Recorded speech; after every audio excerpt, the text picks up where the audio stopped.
A very special good morning to all of you. स्वागत है आपका हमारे चैनल स्टडी विद अभिमान में।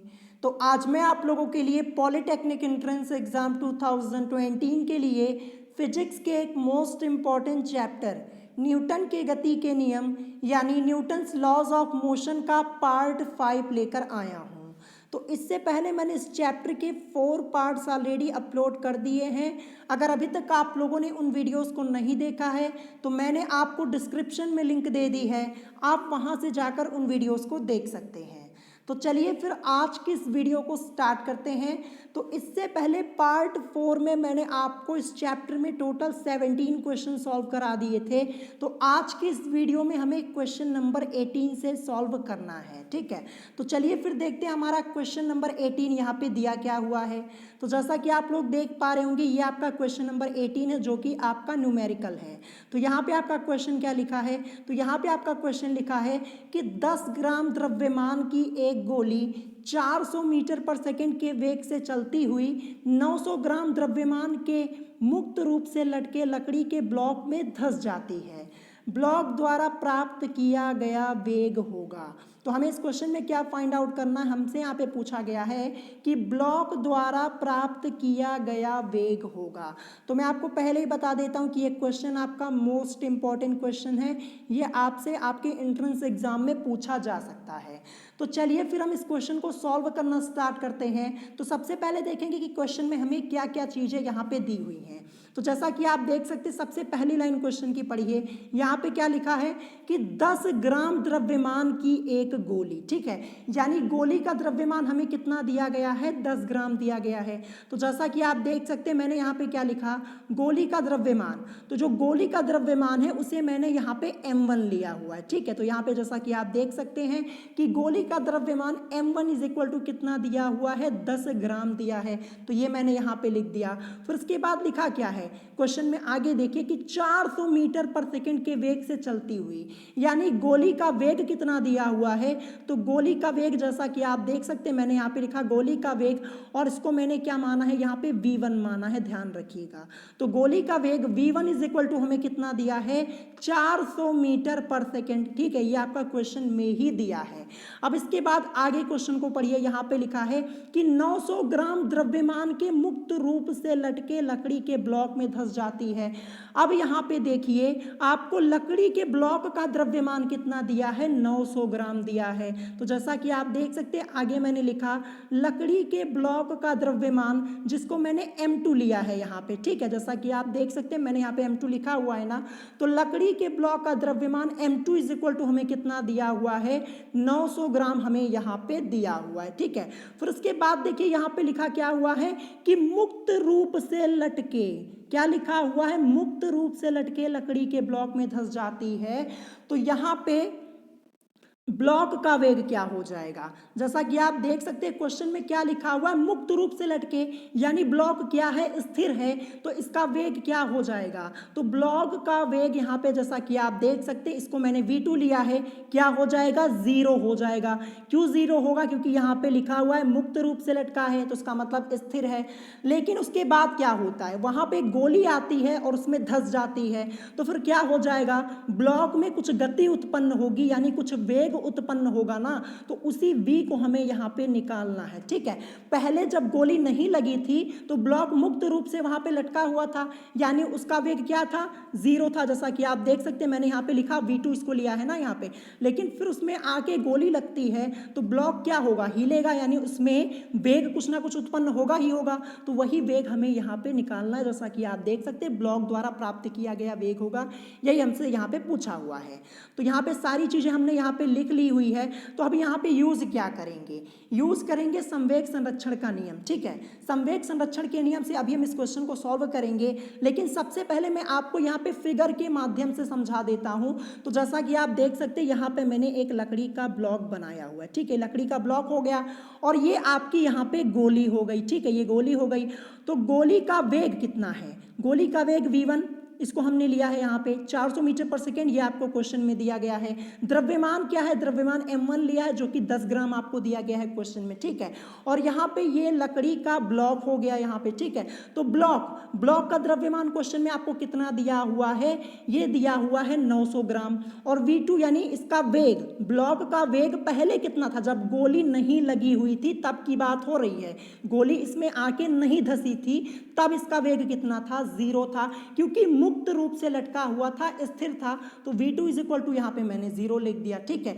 लेकिन फिर क्या होता है, गोली आके इसमें धस जाएगी, जब गोली धसेगी तो ये ब्लॉक जो है ये थोड़ा सा आगे जाएगा, इसमें कुछ गति तो होगी, तो वही V हमें यहाँ पे निकालना है। तो आशा करता हूँ ये आप समझ गए होंगे। तो जैसा कि आप देख सकते हैं मैंने क्या लिखा, संवेग संरक्षण के नियम से यहाँ पे क्या लिखा, m1v1 plus m2v2 is equal to m1 plus m2, फिर यहाँ पे v लिखा जो कि हमें निकालना है। तो मैं इसको डिटेल में समझा देता हूँ। यानी संवेग संरक्षण के नियम से टकराने के पहले संवेग बराबर टकराने के बाद संवेग, ये टकराने के पहले का है, ठीक है, ये टकराने के पहले का संवेग है m1v1 प्लस m2v2, ठीक है। फिर उसके बाद टकराने के बाद जैसा कि आप देख सकते हैं यहाँ पे मैंने क्या लिखा हुआ है, m1 प्लस m2 फिर v लिखा हुआ है। इसका मतलब क्या हो जाएगा, जब टकरा जाएगी गोली इसमें तो गोली का द्रव्यमान m1 लिया है प्लस उसके बाद ब्लॉक का द्रव्यमान m2, ठीक है, ये आपका हो जाएगा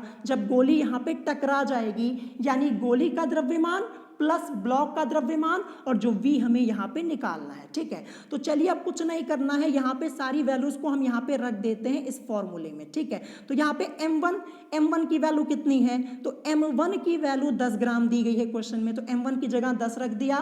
फिर उसके बाद V1 की वैल्यू कितनी दी है, 400 दी हुई है, ऊपर ही भी मैंने आपको बताया 400 मीटर पर सेकेंड ये क्वेश्चन में दिया हुआ है, तो यहाँ पे 400 ला के रख दिया। फिर उसके बाद m2 क्या है, जैसा कि आप देख सकते हैं 900 ग्राम था यहाँ पे, तो 900 ग्राम, और V2 0, मैंने आपको बताया 0 क्यों लिया, क्योंकि जो ये लकड़ी का ब्लॉक था मुक्त रूप से लटका हुआ था जब गोली नहीं लगी थी, क्योंकि ये टकराने से पहले की बात यहाँ पे हो रही है, ध्यान रखिएगा। तो यहाँ पे V2 की जगह लाके मैंने 0 रख दिया, इज इक्वल टू यहाँ पे क्या आ गया, m1 प्लस m2v। अब m1 क्या है, ये गोली का द्रव्यमान है, प्लस m2 ब्लॉक का द्रव्यमान है, और जो v हमें यहाँ पे निकालना है ये यहाँ पे v लिखा हुआ है, ठीक है। तो ये आपका हो गया। अब ये टकराने की बात हो रही है यहाँ पे, तो यहाँ पे m1 क्या दिया हुआ था आपका, तो m1 आपका दिया हुआ था 10, जैसा कि आप देख सकते हैं m1 की वैल्यू 10 ग्राम ही तो दी है, तो यहाँ पे 10 रखा, प्लस m2 की वैल्यू 900 ग्राम, दोनों क्या हो जाएंगे, ऐड हो जाएंगे। ध्यान रखिएगा, जो गोली का द्रव्यमान है प्लस ब्लॉक का द्रव्यमान दोनों ऐड हो जाएगा टकराने के बाद, और फिर यहाँ पे v लिखा है, क्योंकि कुछ वेग तो इसमें उत्पन्न होगा ही ना, जब गोली इसमें लगेगी तो वेग उत्पन्न होगा, तो वेग को हमने यहाँ पे v माना हुआ है, ध्यान रखिएगा, तो इसीलिए मैंने यहाँ पे v लिखा, ठीक है। अब चलिए आगे इसको सॉल्व करते हैं। तो यहाँ पे 10 की मल्टीप्लाई 400 में करवाएंगे तो क्या मिलेगा, 4000 मिलेगा, प्लस 900 की मल्टीप्लाई 0 में, तो यहाँ पे 0 ही आएगा, कोई फर्क पड़ने वाला नहीं है, इज इक्वल टू 10 और प्लस 910 हो जाएगा, और v ये आपका ऐसे ही रहेगा क्योंकि इसी v को हमें निकालना है यहाँ पे। अब चलिए आगे सॉल्व करेंगे इस क्वेश्चन को, तो v इज इक्वल टू आपका क्या हो जाएगा, तो यहाँ पे 4000 लिखा हुआ है, 4000 और प्लस 0, तो यहाँ पे ऐड करेंगे तो 4000 ही आएगा, तो ये 4000 हमारा इधर आ जाएगा, v को आगे लाया, v is equal to 4000 upon में आपका 910 हो गया, ठीक है। अब इसको सॉल्व करेंगे तो ये 9 मीटर पर सेकेंड, ये आपका इसमें करेक्ट आंसर हो जाएगा। तो आशा करता हूँ आप इस क्वेश्चन को समझ पाए होंगे। चलिए ऑप्शन में चेक करते हैं कहाँ पे दिया है आपका, तो ये आपका दिया है ऑप्शन सी में, ऑप्शन सी आपका इसमें करेक्ट आंसर हो जाएगा। और बहुत ही अच्छा क्वेश्चन है, ध्यान रखिएगा, मॉडरेट लेवल का क्वेश्चन है, उतना इजी भी नहीं है, ध्यान रखिएगा, तो इसकी प्रैक्टिस कर लीजिएगा 2 से 3 बार, इंपॉर्टेंट है।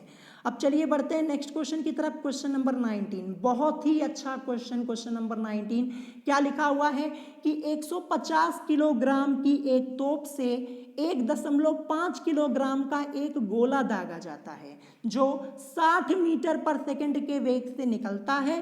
तोप के पीछे हटने का वेग हमें यहाँ पे निकालना है, और ये क्वेश्चन आपका पॉलिटेक्निक एंट्रेंस एग्जाम 2014 में ऑलरेडी पूछा जा चुका है। तो इस क्वेश्चन को सॉल्व करने के लिए हमारा एक रूल होता है, एक फॉर्मूला होता है। अगर वो फॉर्मूला पता होगा तो बड़ी आसानी से आप इस क्वेश्चन को सॉल्व कर पाएंगे। तो चलिए सबसे पहले मैं आपको इसका फॉर्मूला समझा देता हूँ। मैंने यहाँ पे नोट डाउन किया है, जैसा कि आप देख सकते हैं। यदि स्मॉल m द्रव्यमान का गोला u वेग से तोप से बाहर निकलता है और कैपिटल M द्रव्यमान की तोप v वेग से पीछे हटती है, तो तोप में उत्पन्न संवेग बराबर गोले में उत्पन्न संवेग, अर्थात आपका क्या हो जाएगा, m into v is equal to m into u हो जाएगा। इसी फॉर्मूले का अभी हम यूज करके सॉल्व कर लेंगे, या फिर आप इसका भी यूज कर सकते हैं डायरेक्ट इस फॉर्मूले का, v is equal to m into u upon में आपका कैपिटल M आ जाएगा। तो हम ऊपर वाले फॉर्मूले का यूज करके इस क्वेश्चन को सॉल्व करने वाले हैं, इस वाले का, ठीक है। तो यहाँ पे जो जो चीजें आपकी यहाँ पे लिखी हुई है, द्रव्यमान, ये जो स्मॉल m द्रव्यमान का गोला यानी जो गोले का द्रव्यमान होगा उसको हम यहाँ पे स्मॉल m लेंगे, ठीक है। और यहाँ पे u वेग से तोप से बाहर निकलता है, तो यहाँ पे आपको सारी चीजें क्वेश्चन में दी हुई हैं। आप इसको एक बार इसका स्क्रीनशॉट ले लीजिएगा इस फॉर्मूले का, नहीं तो फिर इसको नोट डाउन कर लीजिएगा, फिर इस क्वेश्चन को लगाइएगा, तुरंत आप समझ जाएंगे, ठीक है। तो चलिए क्वेश्चन को सॉल्व करना स्टार्ट करते हैं। क्या दिया, सबसे पहले 150 किलोग्राम की एक तोप, जो जैसा कि आप देख सकते हैं तोप का द्रव्यमान हमें कितना दिया है, 150 किलोग्राम दिया है, जो कि आपके कैपिटल M की वैल्यू होगी, ध्यान रखिएगा, ठीक है। फॉर्मूले के अकॉर्डिंग जो यहाँ पे लिखा है ना, जैसा कि आप देख सकते हैं ना, कैपिटल M द्रव्यमान की तोप यहाँ पे लिखा है, तो इसीलिए तो यहाँ पे जैसा कि आप देख सकते हैं तोप का द्रव्यमान capital M is equal to मैंने कितना लिया, 150 किलोग्राम, ये मैंने यहाँ पे ला के लिख दिया, ठीक है। फिर उसके बाद गोले का द्रव्यमान आपको कितना दिया हुआ है, 1.5 किलोग्राम यहाँ पे दिया है। तो जो गोले का द्रव्यमान होगा इसे हम स्मॉल m लेंगे, जैसा कि आप यहाँ पे फॉर्मूले में देख पा रहे होंगे। तो यहाँ पे मैंने नीचे ले जाके क्या लिखा, गोले का द्रव्यमान small m is equal to 1.5 kg, ये लिख दिया, ठीक है। फिर उसके बाद ये देखिए वेग कितना है उसका, जैसा कि आप देख सकते हैं 1.5 किलोग्राम का एक गोला दागा जाता है जो 60 मीटर पर सेकंड के वेग से निकलता है। तो जैसा कि आप देखिए यहाँ पे क्या लिखा, यदि स्मॉल m द्रव्यमान का गोला u वेग से, तो हमें इसका वेग u कितना दिया हुआ है, u की वैल्यू हमें यहाँ पे दी है 60 मीटर पर सेकंड, ठीक है। u क्यों लिखा, क्योंकि यहाँ पे आपका फॉर्मूले में u ही आएगा, इसीलिए हमें यहाँ पे u की वैल्यू दी है 60 मीटर पर सेकेंड। तो जैसा कि आप देख सकते हैं गोले का वेग u is equal to 60 metre पर सेकेंड, ये मैंने लाके यहाँ पे लिख दिया। फिर हमसे क्वेश्चन में क्या पूछा है कि तोप के पीछे हटने का वेग होगा, ये हमसे यहाँ पे पूछा गया है। तो यहाँ पे मैंने लिखा कि तोप के पीछे हटने का वेग हमें v यहाँ पे ज्ञात करना है, ये हमें मालूम नहीं है, ठीक है।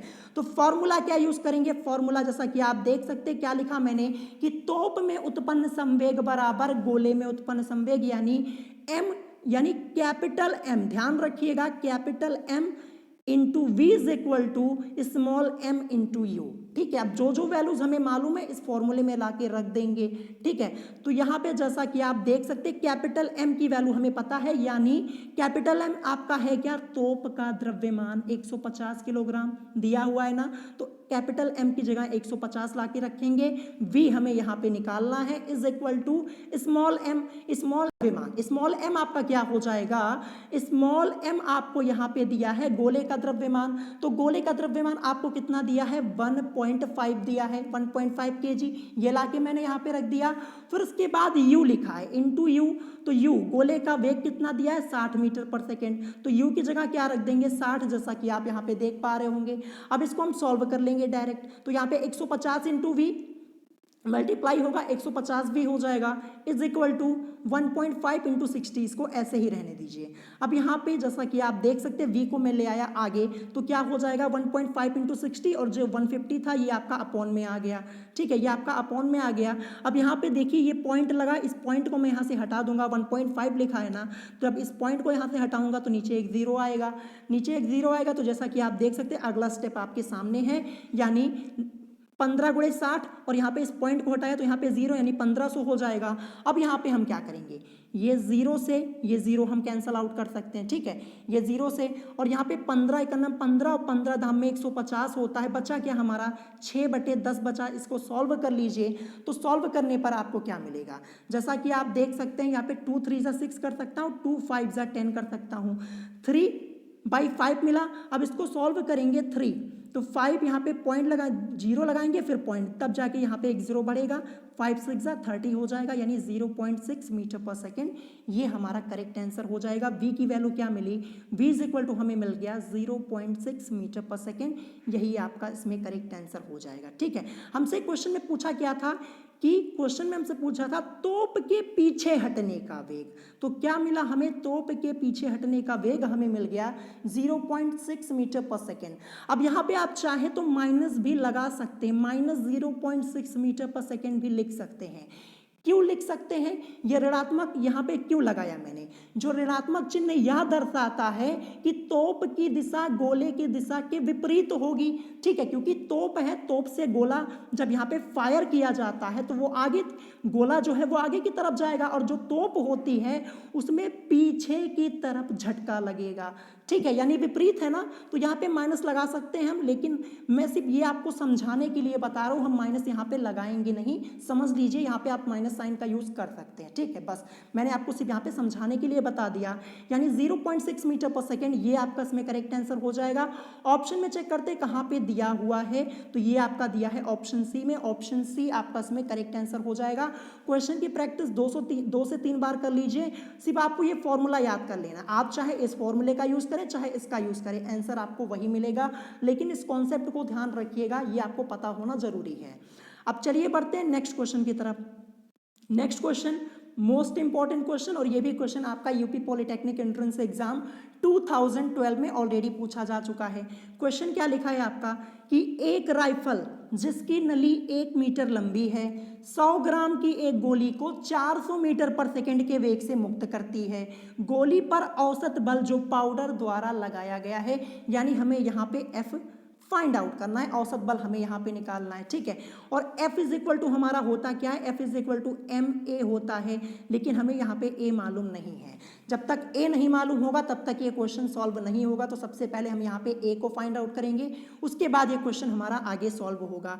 तो यहाँ पे सबसे पहली लाइन पढ़िए, क्या लिखा है कि एक राइफल जिसकी नली 1 मीटर लंबी है, मतलब जो राइफल की नली है वो 1 मीटर लंबी है जिससे गोली निकल रही है, तो यही हमारी दूरी हो जाएगी। यानी आपको यहाँ पे दूरी कितनी दी है, जो गोली द्वारा तय की गई दूरी s होगी वो क्या हो जाएगी, 1 मीटर हो जाएगी, क्योंकि राइफल की नली कितनी है 1 मीटर लंबी है, वहीं से तो गोली निकल रही है, तो दूरी कितनी हो जाएगी, यहाँ पे s is equal to 1 metre, ये दूरी हमें दी हुई है, ठीक है। अब जैसा कि आप देख सकते हैं 100 ग्राम यहाँ पे ये आपका द्रव्यमान दिया है, तो इसका यूज हम लास्ट में करेंगे, अभी हम द्रव्यमान को नहीं देखेंगे, इस पे ध्यान नहीं देंगे। कितना लिखा है, 400 मीटर पर सेकंड के वेग से मुक्त करती है, यानी अंतिम वेग v इज इक्वल टू आपको कितना दिया है, 400 मीटर पर सेकंड दिया हुआ है, ठीक है। अब उसके बाद यहाँ पे प्रारंभिक वेग u इज इक्वल टू 0। अब यहाँ पे 0 क्यों लिखा, इसको समझिए, नहीं तो क्वेश्चन आपको सॉल्व करने में दिक्कत हो जाएगी, आखिर ये 0 हुआ क्यों प्रारंभिक वेग, तो गोली विरामावस्था से चलेगी, ध्यान रखना है आपको, गोली विरामावस्था से चलेगी, क्योंकि गोली विरामावस्था में होगी तभी तो वह राइफल से निकलेगी, ध्यान रखना है, क्योंकि गोली विरामावस्था में होगी तभी तो वह राइफल से निकलेगी, इसीलिए u इज इक्वल टू आपका क्या हो जाएगा, यहाँ पे 0 हो जाएगा, ध्यान रखिएगा, ठीक है। अब यहाँ पे गोली का द्रव्यमान m इज इक्वल टू आपको कितना दिया हुआ है, आप क्वेश्चन में देख सकते हैं 100 ग्राम आपको यहाँ पे दिया है, जैसा कि आप देख रहे हैं ये ग्राम में आपका दिया है, और ग्राम से हमें इसको चेंज करना होगा किलोग्राम में, तो किलोग्राम में चेंज करने के लिए कुछ नहीं करना, 100 लिखा है, अपॉन में 1000 से यहाँ पे डिवाइड कर दीजिए, और यहाँ पे मैंने kg लिख दिया, जैसा कि आप देख सकते हैं, बस 1000 से डिवाइड कर दिया, ये किलोग्राम में चेंज हो गया। अभी इसको ऐसे ही रहने दीजिए, इसमें हमें कुछ नहीं करना है, लास्ट में ले जाके इसको हम सॉल्व करेंगे। अब यहाँ पे हमें क्या निकालना, सबसे पहले हमें यहाँ पे a को कैलकुलेट करना है, हमें यहाँ पे s मालूम, v मालूम, u मालूम, तो कौन सा इक्वेशन यूज होगा, समीकरण v square is equal to u square plus 2as से, इसी समीकरण का यूज करके सबसे पहले हम यहाँ पे a को कैलकुलेट करेंगे, यानी a को फाइंड आउट करेंगे, उसके बाद हमारा ये क्वेश्चन हो जाएगा सॉल्व।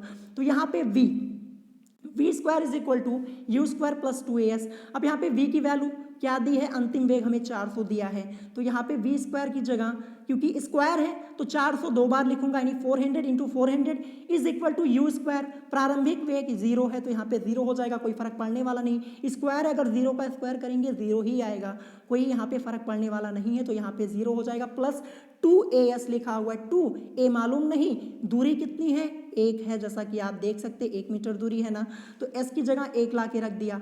आगे सॉल्व करेंगे इसको तो 400 गुणे 400, अभी इसको ऐसे ही रहने दीजिए, 0 से कोई फर्क पड़ने वाला नहीं है। 2a इंटू 1 यानी 2a आपका हो जाएगा। अब यहाँ पे a आपका आगे आ जाएगा, यानी a is equal to 400 into 400 upon में 2। अब ये 2 1 जा 2 हो जाएगा, 2 2 जा 4, ये 0 यहाँ पे हो जाएगा, यानी 200 यहाँ पे आ गया ना, और 200 की मल्टीप्लाई 400 में करवाएंगे तो हमें क्या मिलेगा, हमें मिलेगा यहाँ पे जैसा कि आप देख सकते हैं 80,000। ठीक है, 80,000 मीटर पर सेकेंड स्क्वायर, ये हमें ए की वैल्यू मिल चुकी है। कितनी मिली, 80,000, जैसा कि आप देख सकते हैं। जब हमें यहाँ पे ए की वैल्यू मिल गई है और हमसे क्वेश्चन में क्या पूछा हुआ है, यहाँ पे औसत बल यानी एफ पूछा हुआ है ना, तो F इज इक्वल टू आपका क्या होता है, ma होता है। तो m द्रव्यमान आपको कितना दिया है क्वेश्चन में, द्रव्यमान आपको यहाँ पे 100 ग्राम दिया हुआ था, जिसको हमने चेंज किया था किलोग्राम में, कितना हो गया था 100, और बटे में आपका 1000 से भाग दिया था, तभी तो ये किलोग्राम में चेंज हुआ ना, तो ये द्रव्यमान आपका हो जाएगा। तो यहाँ पे m की जगह क्या ला के रखा, द्रव्यमान 100 अपॉन में 1000, क्योंकि हमने इसको किलोग्राम में चेंज किया, इनटू a की वैल्यू कितनी निकली, 80,000 हमारी यहाँ पे निकली हुई है। ठीक है, अब क्या करेंगे, ये 3 0 यहाँ पे दिख रहा है आपको, इसको और ये 3 0 इधर से हम कैंसल आउट कर देंगे, तो बचा क्या हमारा 100 बचा, और मल्टीप्लाई बाई 18 यानी 80, मल्टीप्लाई करवा दीजिए, क्या मिलेगा आपको यहाँ पे 8000 न्यूटन, यही आपका इसमें करेक्ट आंसर हो जाएगा। तो क्वेश्चन बहुत ही इजी था, अगर आपको फॉर्मूला पता है, फॉर्मूला यूज करने का तरीका पता है, तो बड़े आसानी से आप इसको कर पाएंगे। चलिए ऑप्शन में चेक करते हैं, कहाँ दिया है 8000 न्यूटन, तो ये आपका दिया है ऑप्शन सी में, ऑप्शन सी आपका इसमें करेक्ट आंसर हो जाएगा। और क्वेश्चन मोस्ट इंपॉर्टेंट है, दोबारा भी आपसे पूछा जा सकता है, क्वेश्चन में छोटे मोटे चेंजेस आपके किए जा सकते हैं। ठीक है, यहाँ पे जो 1 मीटर लंबी, यहाँ पे कुछ और लिख के आपको दे दिया जाएगा, लेकिन कॉन्सेप्ट आपका यही रहेगा, ध्यान रखिएगा। ऑप्शन सी आपका इसमें करेक्ट आंसर हो जाएगा। अब चलिए बढ़ते हैं नेक्स्ट क्वेश्चन की तरफ, क्वेश्चन नंबर 21। तो क्वेश्चन नंबर 21 जैसा कि आप देख सकते हैं, यहाँ पे आपका क्वेश्चन लिखा है कि एक चालक अपनी कार को पहले 1.8 मीटर पर सेकेंड स्क्वायर की दर से त्वरित करता है, फिर 1.2 मीटर पर सेकेंड की दर से त्वरित करता है। इंजन द्वारा आरोपित बलों का अनुपात होगा। हमसे यहाँ पे बलों का अनुपात पूछा हुआ है। क्वेश्चन बहुत ईजी है, यहाँ पे आपको एक्सीलरेशन दिया है। सबसे पहले क्या दिया है, यहाँ पे लिखा है कि एक चालक अपनी कार को पहले 1.8 मीटर पर सेकेंड स्क्वायर की दर से त्वरित करता है, यानी A1 यहाँ पे क्या दिया हुआ है 1.8 मीटर पर सेकेंड स्क्वायर। ठीक है, पहले ये आपका दिया, फिर उसके बाद क्या लिखा है कि फिर 1.2 मीटर पर सेकेंड स्क्वायर की दर से त्वरित करता है, यानी A2 की वैल्यू आपको यहाँ पे कितनी दी है 1.2 मीटर पर सेकेंड स्क्वायर। ये आपको यहाँ पे एक्सेलरेशन दिया है, ध्यान रखिएगा, क्योंकि यहाँ पे 2 बार है जैसा कि आप देख सकते हैं, इसलिए A1 और A2 मैंने यहाँ पे माना हुआ है। ठीक है, तो A1 कितना दिया 1.8 मीटर पर सेकेंड स्क्वायर और A2 दिया है आपका 1.2 मीटर पर सेकेंड स्क्वायर। फिर आपसे पूछा है इंजन द्वारा आरोपित बलों का अनुपात, तो F इज इक्वल टू आपका क्या होता है ma होता है। ये जर्नल फॉर्मूला हमारा F is equal to ma होता है। बलों का अनुपात पूछा है, क्योंकि यहाँ पे त्वरण A1 और A2 है, तो हमें यहाँ पे F1 रेशियो F2 की वैल्यू हमें यहाँ पे फाइंड आउट करनी है। ठीक है, सिंपल सा क्वेश्चन है, चलिए इसको हम सॉल्व कर लेते हैं। तो हमें यहाँ पे फाइंड आउट करना है F1 रेशियो F2, यही हमें यहाँ पे निकालना है, और F इज इक्वल टू हमारा ma होता है जर्नल फॉर्मूला। तो क्या हो जाएगा, यहाँ पे रेशियो का साइन हटाऊंगा तो F1 upon F2 is equal to आपका क्या हो जाएगा A1 और अपॉन में आपका A2 हो जाएगा। तो A1 की वैल्यू 1.8 मीटर पर सेकेंड स्क्वायर आपको दी है, और A2 की वैल्यू 1.2 मीटर पर सेकेंड स्क्वायर दी है। अब ये पॉइंट से पॉइंट हमारा कैंसिल हो जाएगा, 2 9 जा 18 हो जाएगा और 2 6 जा 12, और यहाँ पे अभी हम इसको 3 से कर सकते हैं, 3 3 जा 9 और ये 3 2 जा 6, यानी 3/2 निकला। यानी F1 अपॉन F2 की वैल्यू कितनी निकली हमारी, F1 अपॉन में F2 इज इक्वल टू 3/2, या फिर इसको हम रेशियो में लिखना चाहें तो F1 ratio F2 is equal to 3:2, यही आपका इसमें करेक्ट आंसर हो जाएगा। बहुत इजी क्वेश्चन था, ऑप्शन डी आपका इसमें करेक्ट आंसर हो जाएगा। और ये भी क्वेश्चन इंपॉर्टेंट है, आपसे पूछा जा सकता है, क्योंकि इस क्वेश्चन में आप थोड़ा कंफ्यूज हो सकते हैं जब तक आपको इसका रूल नहीं पता होगा। ध्यान रखिएगा, इसकी भी प्रैक्टिस कर लीजिएगा। ऑप्शन डी आपका इसमें करेक्ट आंसर हो जाएगा। अब चलिए बढ़ते हैं नेक्स्ट क्वेश्चन की तरफ। क्वेश्चन नंबर 22, क्वेश्चन नंबर 22 आपका लिखा है कि घर्षण बल F तथा घर्षण गुणांक म्यू, ये म्यू लिखा हुआ है, ध्यान रखिएगा, के मध्य सही संबंध है। और ये क्वेश्चन आपका पॉलिटेक्निक एंट्रेंस एग्जाम 2012 में ऑलरेडी पूछा जा चुका है, तो दोबारा भी आपसे पूछा जा सकता है। रिलेशंस आपसे ज़्यादा पूछे जाते हैं आपके एंट्रेंस एग्जाम में, ध्यान रखिएगा। और मैं आपको एक खास बात बता दूं कि 2012 के एंट्रेंस एग्जाम में इस चैप्टर से करीब आपके 4 से 5 क्वेश्चन पूछे गए थे। सोच सकते हैं कितना इंपॉर्टेंट चैप्टर ये आपका हो जाता है, क्योंकि एक ही साल आपके एंट्रेंस एग्जाम में इस चैप्टर से 4 से 5 क्वेश्चन पूछे गए, तो ये चैप्टर आपका मोस्ट इंपॉर्टेंट है, मैंने आपको पहले ही बताया था। तो यहाँ पे ऑप्शन के अकॉर्डिंग आपका इसमें करेक्ट आंसर क्या हो जाएगा, तो ऑप्शन के अकॉर्डिंग ऑप्शन बी आपका इसमें करेक्ट आंसर हो जाएगा। ये मैंने आपको थ्योरी पार्ट में भी बताया हुआ था। तो F is equal to mu r, ये आपका इसमें करेक्ट आंसर हो जाएगा। ऑप्शन बी आपका इसमें करेक्ट आंसर हो जाएगा। ध्यान रखिएगा, जो ये म्यू है आखिर ये है क्या, तो ये घर्षण गुणांक होता है, ध्यान रखना है आपको। तो ऑप्शन बी आपका इसमें करेक्ट आंसर हो जाएगा। और इसको एक बार अच्छे से पढ़ लीजिएगा, इस क्वेश्चन को दोबारा भी आपसे पूछा जा सकता है। अब चलिए बढ़ते हैं नेक्स्ट क्वेश्चन की तरफ। क्वेश्चन नंबर 23, ये भी आपका न्यूमेरिकल है और बहुत ही अच्छा क्वेश्चन आपका है, और ये भी आपका पॉलिटेक्निक एंट्रेंस एग्जाम 2012 में आपसे पूछा गया है। क्वेश्चन क्या है कि 30 ग्राम द्रव्यमान की एक गोली 30 मीटर पर सेकंड के वेग से राइफल में से निकलती है, जिसके कारण राइफल की 60 सेंटीमीटर पर सेकंड वेग से प्रतिक्षेप करने की प्रवृत्ति होती है। राइफल का द्रव्यमान है, हमें यहाँ पे राइफल का द्रव्यमान फाइंड आउट करना है। तो इस क्वेश्चन को सॉल्व करने के लिए हमारा रूल होता है, और ये रूल मैंने आपको थ्योरी पार्ट में ऑलरेडी बताया था, एक बार मैं फिर से आपको बता देता हूँ। यहाँ पे देखिए रूल आपका लिखा हुआ है, अभी ऊपर ही ऐसे मैंने आपको रूल बताया, वो तोप के लिए था। अब यहाँ पे ये गोली की बात आ गई है, फॉर्मूला वही लगेगा, फॉर्मूले में कोई अंतर नहीं है। जहाँ पे तोप लिखा हुआ था वहाँ पे गोली आ जाएगी बस। तो क्या लिखा है, यदि स्मॉल m द्रव्यमान की गोली u वेग से बंदूक से बाहर निकलती है और कैपिटल M द्रव्यमान की बंदूक v वेग से पीछे हटती है, तो बंदूक में उत्पन्न संवेग बराबर गोली में उत्पन्न संवेग, अर्थात m into v is equal to आपका क्या हो जाता है, m इंटू यू हो जाता है। या फिर आप इसको भी यूज कर सकते हैं, इस फॉर्मूले को, v is equal to m into u upon capital M। ठीक है, तो हमें यहाँ पे देखना है क्वेश्चन में क्या क्या चीजें दी हुई है, क्योंकि हमसे यहाँ पे द्रव्यमान पूछा हुआ है, हमसे ये नहीं पूछा है कि बंदूक किस वेग से पीछे हट रही है, ये सब नहीं पूछा है। हमें यहाँ पे कैपिटल M पूछा हुआ है, द्रव्यमान पूछा है। जैसा कि आप देख सकते हैं, जो कैपिटल M द्रव्यमान ये बंदूक का होगा, ठीक है, ध्यान रखना है। और कैपिटल M यानी राइफल का द्रव्यमान, जो बंदूक राइफल है उसका द्रव्यमान हमें यहाँ पे निकालना है। क्या क्या चीजें दी हैं हमें यहाँ पे, 30 ग्राम द्रव्यमान की गोली, ये हमें दिया है, यानी गोली का द्रव्यमान स्मॉल m, गोली का द्रव्यमान स्मॉल m कितना दिया है, 30 ग्राम दिया है, जैसा कि आप यहाँ पे देख पा रहे होंगे ग्राम में दिया है। तो सबसे पहला स्टेप हमारा क्या होगा, जो ग्राम है इसको हम किलोग्राम में चेंज करेंगे, यानी 30 और अपॉन में डिवाइड कर देंगे 1000 से। अभी इसको ऐसे ही रहने दीजिए, ये केजी में चेंज हो चुका है, जैसे लिखा है वैसे लिखा रहने दीजिए यहाँ पे, ठीक है। फिर उसके बाद गोली का वेग यू कितना दिया है हमें, जैसा कि आप देख सकते हैं यहाँ पे लिखा है ना कि 30 मीटर पर सेकंड के वेग से राइफल में से निकलती है। तो यहाँ पे क्या लिखा है, यदि स्मॉल m द्रव्यमान की गोली u वेग से बंदूक से बाहर निकलती है, तो यहाँ पे u की वैल्यू 30 मीटर पर सेकंड, तो यहाँ पे मैंने लिख दिया गोली का वेग u is equal to 30 metre पर सेकंड, ठीक है। फिर उसके बाद यहाँ पे क्या लिखा है, जैसा कि आप देख सकते हो, उसके बाद यहाँ पे लिखा जिसके कारण राइफल की 60 सेंटीमीटर पर सेकेंड से वेग से प्रतिक्षेप करने की प्रवृत्ति होती है। क्या लिखा है, जिसके कारण राइफल की 60 सेंटीमीटर पर सेकेंड वेग से प्रतिक्षेप करने की प्रवृत्ति होती है। यानी हमें यहाँ पे क्या दिया है, हमें यहाँ पे बंदूक का वेग दिया है। बंदूक का वेग v इज इक्वल टू हमें कितना दिया है 60 सेंटीमीटर पर सेकेंड। अब जैसा कि आप देख सकते हैं ये सेंटीमीटर पर सेकेंड में है, तो सबसे पहला काम हमें इसे मीटर पर सेकेंड में चेंज करना होगा। ध्यान रखिएगा, मीटर पर सेकेंड में नहीं चेंज करेंगे क्वेश्चन आपका हो जाएगा रॉन्ग। तो मीटर पर सेकेंड में चेंज करने के लिए कुछ नहीं करना, 60 होगा इंटू 10⁻⁻2 हो जाएगा और ये आपका मीटर पर सेकेंड में चेंज हो चुका है। ये सारी चीज़ें मैंने आपको मापन में सिखाई हुई हैं कि कैसे चेंज किया जाता है। ये 10⁻⁻2 कैसे आया, आशा करता हूँ आप समझ रहे होंगे। यहाँ पे जो 60 × 10⁻⁻2 ये मीटर पर सेकेंड ये आपका चेंज हो चुका है जैसा कि आप देख सकते हैं। और क्वेश्चन में हमसे क्या पूछ लिया गया है कि जैसा कि आप देख सकते हैं राइफल का द्रव्यमान यानी कैपिटल M की वैल्यू हमें यहाँ पे निकालनी है।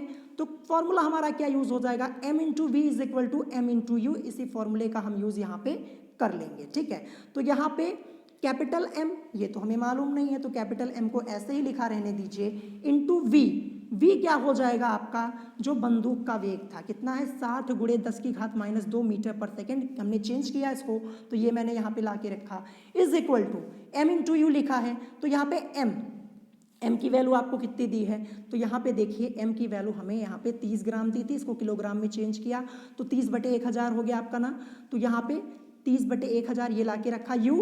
u की वैल्यू 30 मीटर पर सेकेंड जैसा कि आप देख पा रहे होंगे, तो ये यहाँ पे मैंने ला के रख दिया 30 जैसा कि आप देख सकते हैं। तो यहाँ पे देखिए m इंटू 60 × 10⁻⁻2 है, मल्टीप्लाई करवाएंगे तो 60 × 10⁻2 m हो जाएगा इज इक्वल टू। अब यहाँ पे देखिए ये 0 से ये 0 कैंसिल, ये 0 से ये 0 हमारा कैंसिल हो गया, बचा क्या ऊपर 3 × 3 यानी 3 3 = 9 और अपॉन में बचा 10 यानी 9/10। ये हमारा ऐसे यहाँ पे आया, ठीक है 9/10 हमारा ऐसे आया। अब क्या होगा m इज इक्वल टू आपका क्या हो जाएगा, m को हम ले आएंगे आगे 9/10 आपका ऐसे ही रहेगा, जो ये आपका 60 × 10⁻2 है ये अपॉन में चलाएगा नीचे जैसा कि आप देख सकते हैं नीचे आ गया। अब क्या करेंगे, ये 10⁻2 है, जब इसको ऊपर भेजेंगे तो ये मल्टीप्लाई में हो जाएगा और माइनस की पावर आपकी प्लस में हो जाएगी ऊपर जाके, ठीक है जैसा कि आप देख सकते हैं ये प्लस में हो गया 10⁻2 हो गया और अपॉन में आपका 60 तो रहेगा ही ऐसे, ठीक है। अब ये देखिए 10⁻2 है यहाँ पे ना, 10⁻2 है, आप चाहे 10⁻2 को 10 × 10 यहाँ पे लिख सकते हैं और एक 10 से एक 10 यहाँ पे कैंसिल हो जाएगा, तो बचेगा क्या 9 × 10 बचेगा, यानी 9 × 10 आपका कितना हो जाएगा 90 और अपॉन में आपका यहाँ पे 60 तो है ही। अब ये 0 से ये 0 हम कैंसिल कर देंगे तो यहाँ पे बचा क्या 9/6 बचा। तो अब इसको चाहूँ तो मैं 3 3 = 9 और 3 2 = 6 ये लिख सकता हूँ, यानी 3/2। तो 3 और 2 से हमें इसको करना है, तो 2 2 1 = 2 आपका हो जाएगा, 3 में से 2 जाएगा 1, ठीक है। पॉइंट लगाऊंगा यहाँ पे तो 0 और 2 5 = 10 यानी 1.5 kg आ गया। जैसा कि आप देख सकते हैं कैपिटल M की वैल्यू 1.5 kg ये हमें यहाँ पे मिल चुकी है और यही आपका इसमें करेक्ट आंसर हो जाएगा, ठीक है। तो चलिए ऑप्शन में चेक करते हैं कहाँ पे दिया है 1.5 kg, तो ये आपका दिया है ऑप्शन ए में, ऑप्शन ए आपका इसमें करेक्ट आंसर हो जाएगा। सिंपल सा मेथड लगाना, इसी फॉर्मूले का यूज़ करके आप इसको सॉल्व कर सकते हैं, ठीक है। जब आपसे ये पूछा जाए अगर बंदूक किस वेग से पीछे हट रही तब भी आप इस फॉर्मूले का यूज़ कर सकते हैं, या फिर आपसे यहाँ पे द्रव्यमान पूछा जाए राइफल का द्रव्यमान या फिर गोली का द्रव्यमान तब भी आप इस फॉर्मूले का यूज़ कर सकते हैं। एक बार याद कर लेंगे कभी नहीं भूलेंगे फॉर्मूला और इसको यूज़ भी कर पाएंगे। तो यहाँ पे ऑप्शन ए आपका इसमें करेक्ट आंसर हो जाएगा। क्वेश्चन इंपॉर्टेंट है, प्रैक्टिस कर लीजिएगा। अब चलिए बढ़ते हैं नेक्स्ट क्वेश्चन की तरफ, क्वेश्चन नंबर 24। तो क्वेश्चन नंबर 24 ये मैंने आपको ऑलरेडी एक बार कराया हुआ जब मैंने आपको प्रीवियस ईयर के क्वेश्चन सॉल्व कराए थे। क्या पूछा गया है कि 1.0 या फिर 1 किलोग्राम बराबर है, आपको यहाँ पे बताना है किसके बराबर है। जैसा कि आप देख सकते हैं यहाँ पे 1.0 किलोग्राम लिखा है, ये तो हो ही नहीं सकता, कभी नहीं हो सकता, इसी के बराबर ये कैसे हो जाएगा 980 डाइन, यही आपका इसमें करेक्ट आंसर होगा, ठीक है। क्या होगा 980 डाइन के बराबर है, ये आपका इसमें करेक्ट आंसर हो जाएगा। और ये क्वेश्चन आपका पूछा गया है पॉलिटेक्निक एंट्रेंस एग्जाम 2016 में, यानी कभी कभी आपसे इजी क्वेश्चन भी पूछ लिए जाते हैं, ज़रूरी नहीं है हाई लेवल के क्वेश्चन पूछे जाएं, और हाई लेवल के क्वेश्चन भी कभी आपसे पूछ लिए जाते हैं, यानी मिक्स करके आपसे क्वेश्चन पूछे जाते हैं, ध्यान रखिएगा, इजी भी और हार्ड लेवल के भी। तो ये आपका इसमें करेक्ट आंसर हो जाएगा 980 डाइन, ये आपका इसमें करेक्ट आंसर हो जाएगा। अब चलिए बढ़ते हैं नेक्स्ट क्वेश्चन की तरफ। Question number 25। क्वेश्चन नंबर 25 क्या दिया है कि एक मेज की ऊपरी सतह पर रखी वस्तु पर लगने वाला घर्षण बल निर्भर नहीं करता। क्या पूछा गया है कि एक मेज की ऊपरी सतह पर रखी वस्तु पर लगने वाला घर्षण बल निर्भर नहीं करता। बल के प्रकार पर ये दिया है, ऑप्शन ए आपका क्या दिया है, बल के प्रकार पर, ऑप्शन बी वस्तु के पदार्थ पर, तो ये तो हो ही नहीं सकता, ऑप्शन सी वस्तु के भार पर, ये भी नहीं होगा और ये भी नहीं होगा। तो बचा क्या, ऑप्शन ए, यानी ऑप्शन ए आपका इसमें करेक्ट हो जाएगा। यानी एक मेज की ऊपरी सतह पर रखी वस्तु पर लगने वाला घर्षण बल निर्भर नहीं करता, बल के प्रकार पर निर्भर नहीं करता। ऑप्शन ए आपका इसमें करेक्ट आंसर हो जाएगा। ठीक है, अब चलिए बढ़ते हैं नेक्स्ट क्वेश्चन की तरफ। क्वेश्चन नंबर 26, बहुत ही अच्छा क्वेश्चन। यहाँ पे क्या पूछा गया है कि बल का एसआई मात्रक है। तो बल का एसआई मात्रक आप सब लोग जानते हैं न्यूटन होता है, लेकिन इसके अलावा भी आपका एक होता है, ध्यान रखिएगा। न्यूटन तो सबको याद रहता है, लेकिन जो यहाँ पे आपसे पूछा गया ये किसी को नहीं याद रहता है।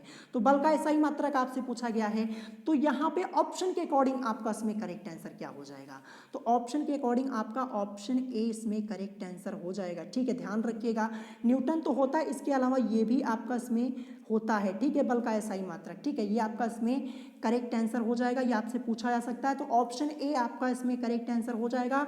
इसको अच्छे से याद जरूर कर लीजिएगा, ये आपसे पूछा जा सकता है। ठीक है, तो ऑप्शन ए ये आपका इसमें करेक्ट आंसर हो जाएगा। अब चलिए बढ़ते हैं आज के लास्ट क्वेश्चन की तरफ। Question number 27। क्वेश्चन नंबर 27 आपसे क्या पूछा गया है कि स्वतंत्र गति के लिए किसी वस्तु पर कोई बल लगाया गया, यदि बल का परिमाण तथा वस्तु का द्रव्यमान ज्ञात हो तो न्यूटन के द्वितीय नियम की सहायता से हम क्या ज्ञात कर सकते हैं। चार ऑप्शंस आपको दिए हैं, तो आप सब लोग जानते हैं F इज इक्वल टू आपका क्या होता है, एम ए होता है, या फिर उसको हम लिख सकते हैं A is equal to F upon M लिख सकते हैं। तो हमें यहाँ पे एफ पता है, एम पता है, तो हम क्या निकाल पाएंगे, एक्सेलरेशन ही तो निकाल पाएंगे, यानी त्वरण निकाल पाएंगे ना। तो द्वितीय नियम की सहायता से हम क्या निकाल पाएंगे, त्वरण ज्ञात कर सकते हैं। यानी ऑप्शन डी आपका इसमें करेक्ट आंसर हो जाएगा, वस्तु का त्वरण ज्ञात कर सकते हैं। ठीक है, तो ऑप्शन डी आपका इसमें करेक्ट आंसर हो जाएगा, हम वस्तु का त्वरण ज्ञात कर सकते हैं, यही आपका इसमें करेक्ट आंसर हो जाएगा। ठीक है, तो ऑप्शन डी ये करेक्ट हो जाएगा। और ये भी क्वेश्चन आपका अच्छा क्वेश्चन है, अगर आपको कॉन्सेप्ट पता है तो बड़ी आसानी से इस क्वेश्चन को आप सॉल्व कर पाएंगे। तो यहाँ पे आज की इस वीडियो में टोटल मैंने आपको इस चैप्टर में 27 क्वेश्चन तक सॉल्व करा दिया है। अगर कोई क्वेश्चन आपको नहीं समझ में आया है तो आप मुझसे कमेंट करके पूछ सकते हैं। और अगर आज की वीडियो आपको पसंद आई हो, वीडियो को लाइक करना मत भूलिएगा। अगर कोई बात आपको आज की इस वीडियो में नहीं समझ में आई तो आप मुझसे कमेंट करके पूछ सकते हैं। तो आज की वीडियो में इतना ही, मिलेंगे नेक्स्ट वीडियो में। Thanks for watching.